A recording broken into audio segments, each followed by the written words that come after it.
ወደ ሶስተኛው ክፍል ሄድን። መጋረጃም ከፈተ። እዚህ የተመለከትነው ብዙ ሰዎች ነጭ ልብስ ለብሰው ሲደሰቱ ነበር። በዚህን ጊዜ እንዲህ ብዬ ጠየቅኩት፣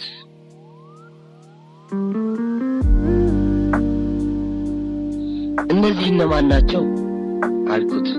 እርሱም ደግሞ እነዚህ የዳኑና ሽልማታቸውን የሚጠባበቁ ናቸው አለኝ። ወደ አራተኛው ክፍል ሄድንና መጋረጃውን ሲከፍት ያየሁት እጅግ የሚያስፈራ ነገር ነው።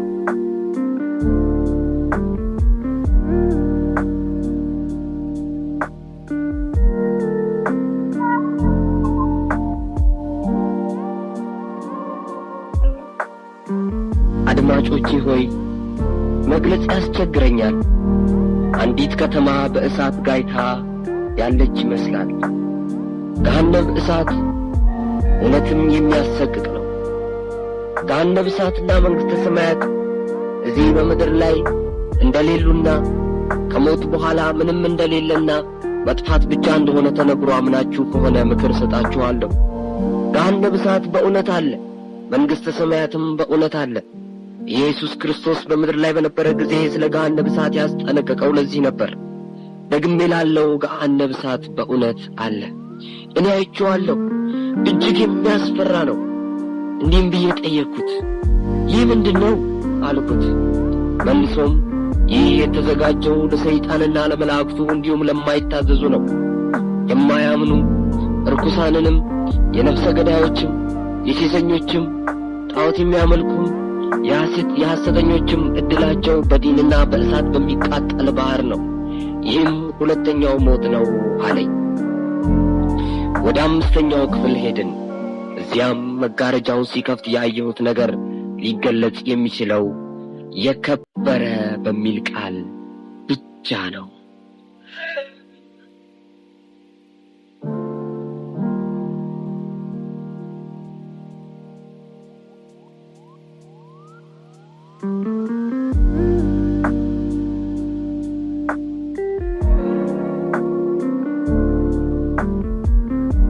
ልክ ከተራራ ጫፍ ላይ ሆነን ወደ ታች እንደምናይ ነበር የሚመስለው። አዲስ ከተማ አየሁ። ከተማዋም ሰፊና በጣም ያማረች ነበረች። መንገዶቿም የተሰሩት ከወርቅ ነበር። ሕንፃዎቿም ከማንም ከምድር ላይ ካለው ጋር አይወዳደሩም ነበር። እንዲህም አለኝ፣ ይህ የቅዱሳን ተስፋ ነው። እዚህ ለመሆን ትፈልጋለህን አለኝ። በፍጥነትም አዎ ብዬ መለስኩለት። ከዚህ በኋላ ወደ ዙፋኑ ተመለሰና እንዲህ አለኝ፣ ሂድና የሠራውልህን መስክር አለኝ።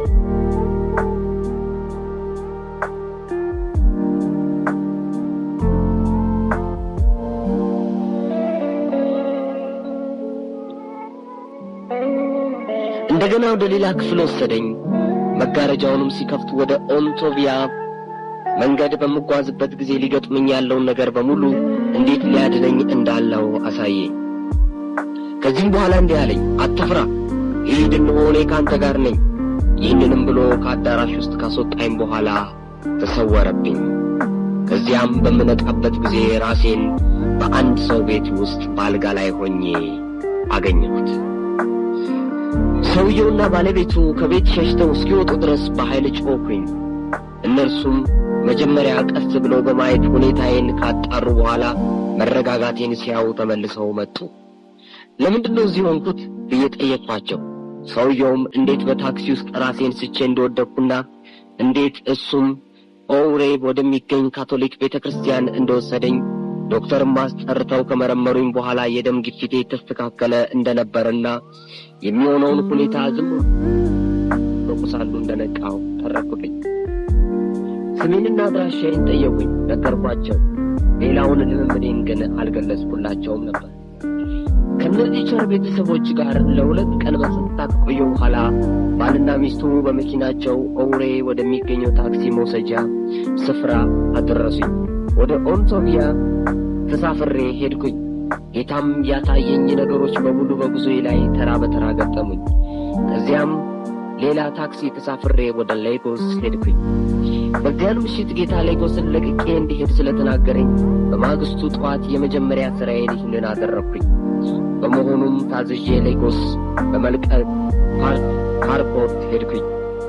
ዘወትር እንዲህ በማለት ራሴን እጠይቃለሁ፣ ጌታ እንደኔ ያለውን እጅግ ክፉ አጥፊና እንዲሁም የሰይጣን መልእክተኛ የሆነውን ሰው እንዴት አዳነ? መልሱን በእነዚህ 3 ቃላቶች አገኘዋለሁ። እግዚአብሔር ፍቅር ነው። አዎ፣ በእርግጥ እግዚአብሔር ፍቅር ነው።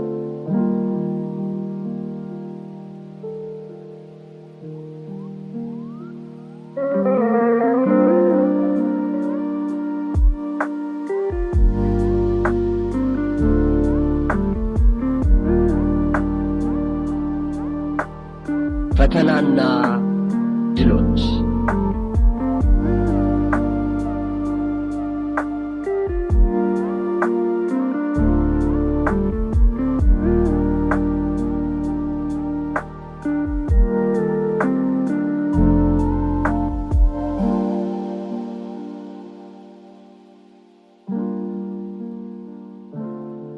በጎቼ ድምፄን ይሰማሉ፣ እኔም አውቃቸዋለሁ፣ ይከተሉኝማል።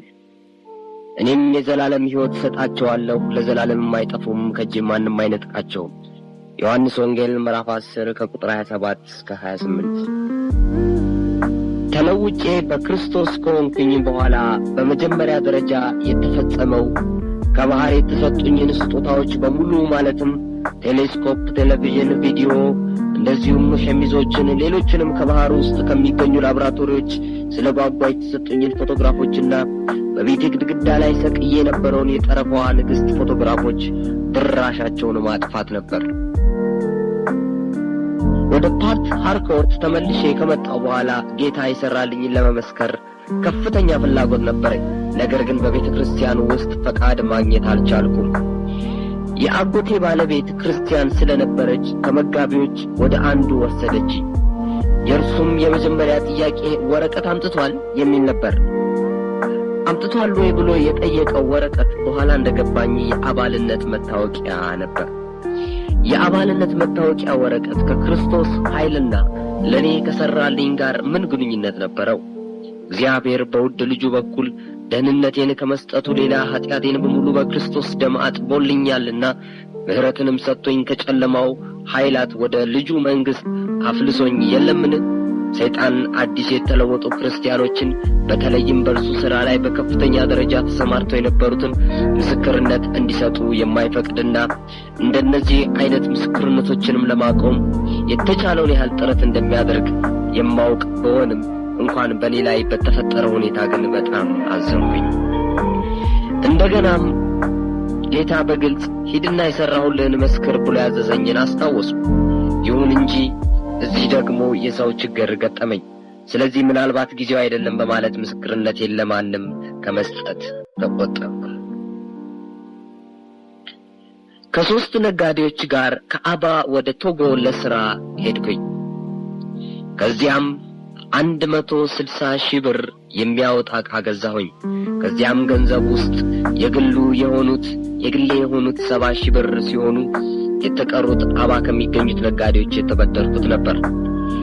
ከገዛኋቸው ዕቃዎች ውስጥ አብዛኞቹ የጫማ ክሮች፣ የተለያዩ መድኃኒቶች፣ በተለይ ጸረ ሕዋሳት፣ እንደዚሁም መርፌዎች፣ ቴርሞሜትሮችን ወዘቶችን የነበሩ ነበሩ።